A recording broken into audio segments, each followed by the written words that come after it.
সমুদ্রের গভীরে কি সত্যিই লুকিয়ে আছে এমন এক রহস্যময় প্রাণী যার অর্ধেকটা মানুষ আর অর্ধেকটা মাছ?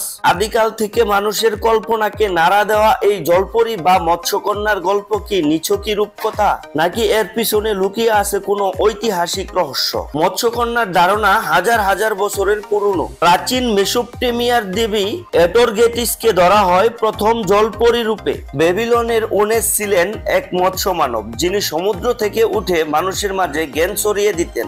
এমনকি দক্ষিণ ভারতের মীনাক্ষী দেবী বা আফ্রিকার মামা ওয়াটা ও মৎস্যকন্যার কল্পনার শিকড় ছড়িয়েছে। মধ্যযুগে ইউরোপ জুড়ে ছড়িয়ে পড়ে জলপরীর কিংবদন্তি। 1493 সালে ক্রিস্টোফার কলম্বাস দাবি করেন তিনি জলপরি দেখেছেন, তবে গবেষকরা মনে করেন তিনি সম্ভবত ডুগং বা মানাটি দেখে বিভ্রান্ত হয়েছিলেন। নরওয়ে, আইসল্যান্ড ও আইল্যান্ডে হাফরু আর মারার নামে এক ধরনের জলপরি লোককথায় ভয় ও মুগ্ধতার প্রতিচ্ছবি হয়ে উঠেছিল।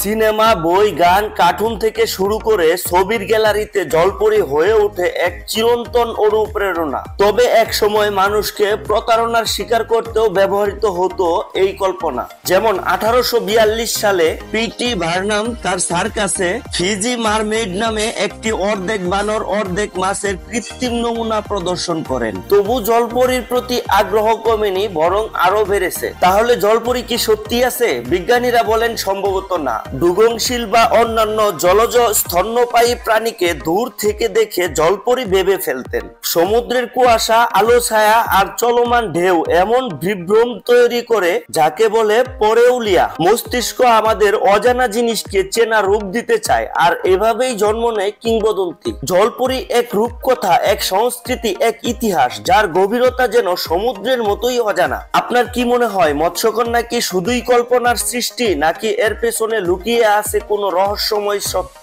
কমেন্টে আপনার মতামত জানাতে ভুলবেন না।